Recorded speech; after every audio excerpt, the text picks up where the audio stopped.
തൃശൂർ ഒല്ലൂരിലും വയനാട്ടിലും ഓപ്പറേഷൻ തൂഫാന്റെ ഭാഗമായി പരിശോധന. ഒല്ലൂരിൽ കാർ വർക്ക്ഷോപ്പിന്റെ മറവിൽ ലഹരി വിൽപ്പന നടത്തിയിരുന്ന സംഘത്തെ പിടികൂടി. 5 പേരാണ് അറസ്റ്റിലായത്. പോലീസിന്റെ പരിശോധനയിൽ MDMA-യും പണവും ഉൾപ്പെടെ പിടിച്ചെടുത്തിട്ടുണ്ട്. വയനാട് സുൽത്താൻ ബത്തേരിയിൽ നടത്തിയ വ്യാപകമായ പരിശോധനയിൽ ഹാൻസും കൂൾ ലിപ്സും തുടങ്ങിയ വൻ നിരോധിത പാൻ മസാലകളും പിടികൂടി. വിവരങ്ങളുമായി ജയരാജ് ബത്തേരി ചേരുന്നു. ജയരാജ്, സംസ്ഥാന വ്യാപകമായി പോലീസ് ഓപ്പറേഷൻ തൂഫാന്റെ ഭാഗമായി റെയ്ഡുകൾ ഊർജിതമാക്കുന്നുണ്ട്. ഇന്നലെ 100-ലധികം, ഏകദേശം സംസ്ഥാന വ്യാപകമായി 300-ലധികം കേസുകളാണ് ഇന്നലെ രജിസ്റ്റർ ചെയ്തത്. ഇന്നും പരിശോധനകൾ തുടരുന്നു. അതിൽ തൃശ്ശൂരും വയനാട്ടിലുമാണ് കൂടുതൽ നടപടികളുമായി പോലീസ് മുന്നോട്ട് പോകുന്നത്. വയനാട്ടിൽ എന്തൊക്കെ ഇടപാടുകളാണ് പിടിച്ചെടുത്തത്? എത്ര കേസുകൾ രജിസ്റ്റർ ചെയ്തിട്ടുണ്ട്? എത്ര ആളുകളെ ഈ കേസ്, ലഹരി കേസുകളുമായി ബന്ധപ്പെട്ട് അറസ്റ്റ് ചെയ്തിട്ടുണ്ട്? ജയരാജ്.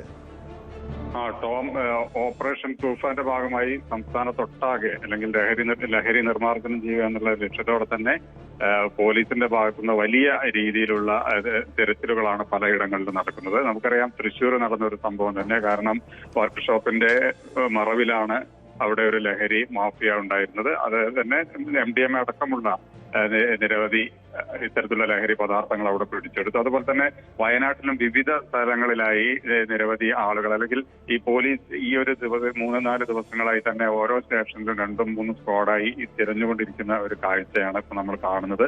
ഇപ്പോൾ സുൽത്താൻ ബത്തേരിയിൽ പറയുകയാണെങ്കിൽ തന്നെ പലയിടങ്ങളിലും ഈ പാൻ മസാലകൾ, അതുപോലെ തന്നെ കൂൾ ലിപ്സ് തുടങ്ങിയ ഈ ലഹരി പദാർത്ഥങ്ങൾ പോലീസ് പിടിച്ചെടുക്കുകയുണ്ടായി. അതുപോലെ തന്നെ അടച്ചിട്ട ഒരു വീട്ടിൽ അല്ലെങ്കിൽ ഒരു ഫാമിലി ക്വാർട്ടേഴ്സിൽ നിന്ന് ഇത്തരത്തിലുള്ള പാൻ മസാല പിടിച്ചെടുക്കുന്ന ഒരവസ്ഥയും ഉണ്ടായി.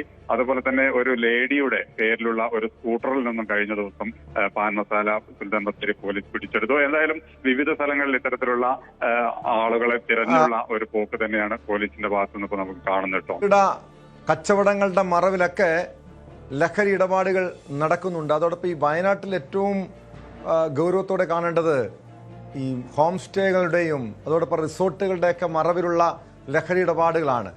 അത് നേരത്തെ തന്നെ ഇതുമായി ബന്ധപ്പെട്ട് പോലീസ് പരിശോധന ശക്തമാക്കിയിരുന്നു. പക്ഷേ ഓപ്പറേഷൻ തൂഫാന്റെ ഭാഗമായി വ്യാപകമായിട്ടുള്ള തിരച്ചിലുകൾ നടക്കുന്നുണ്ടല്ലോ. അത് ഏതൊക്കെ മേഖലകൾ കേന്ദ്രീകരിച്ചാണ്? ഈ റിസോർട്ടുകളൊക്കെ പോലീസ് വിശദമായി പരിശോധിക്കുന്നുണ്ടോ? തീർച്ചയായും വയനാടിനെ സംബന്ധിച്ച് ഹോം സ്റ്റേകളും അതുപോലെ തന്നെ റിസോർട്ടുകളും നിരവധിയുണ്ട്.